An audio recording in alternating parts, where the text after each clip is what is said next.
নমস্কার বন্ধুরা, সবাই কেমন আছেন? বং ফ্যামিলিতে আপনাদের সবাইকে স্বাগত।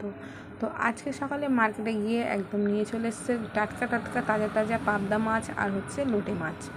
তো আমি এখানে আনা মাত্রই ভালোভাবে ধুয়ে নিয়ে আর লবণ হলুদ মাখিয়ে দেখো ভাজতে বসিয়ে দিয়েছি। আর এপারে আমি পেঁয়াজ রসুন কষিয়ে লোটে মাছটা রান্না করে নিয়েছিলাম, যেহেতু অফিস টাইম তো একটু তাড়াতাড়ি করতেই হচ্ছিলো আমার। আর এখানে আমার বর খেতে বসে গেছে, আমার রান্না কমপ্লিটও হয়ে গেছে। আর আজকে যেহেতু শুক্রবার ছিল, তো শুক্রবার করে আমাদের একটু তেঁতো খায়, তার জন্য আমি নিম পাতা আর পেঁপের একটা তেঁতো বানিয়ে নিয়েছি। আর সকালে টিফিনের জন্য পরোটা আলু কষা বানিয়ে নিচ্ছিলাম। আমার বর তো খেয়েই বলছে বাহ দারুণ হয়েছে। তো আজকে সকালে একটুখানি বেশিই ভাত দিয়ে দাও, 2 হাতা। তো আমি সেই মতো 2 হাতা ভাত ওকে বেশিই দিলাম।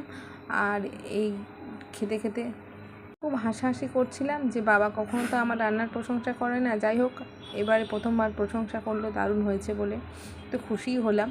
আর আমিও দুপুরের খাবার নিয়ে চলে এসেছি, পাবদা মাছ নিয়ে বসে পড়েছি। আমার আর তরস হয়েছিল না, যেহেতু দুপুর হয়ে গেছে। আর দেখ প্রত্যেকটা মাছের মধ্যে না ডিম হয়েছে, আর ডিমটা সত্যি খেতে অপূর্ব লাগলো। ভাবলাম আমাদের ডিমটা বেশ অনেকদিন পর খেতে পেলাম। আর সঙ্গে ছিল লোটে মাছের ঝাল, দারুণ ব্যাপারটা জমে গেল।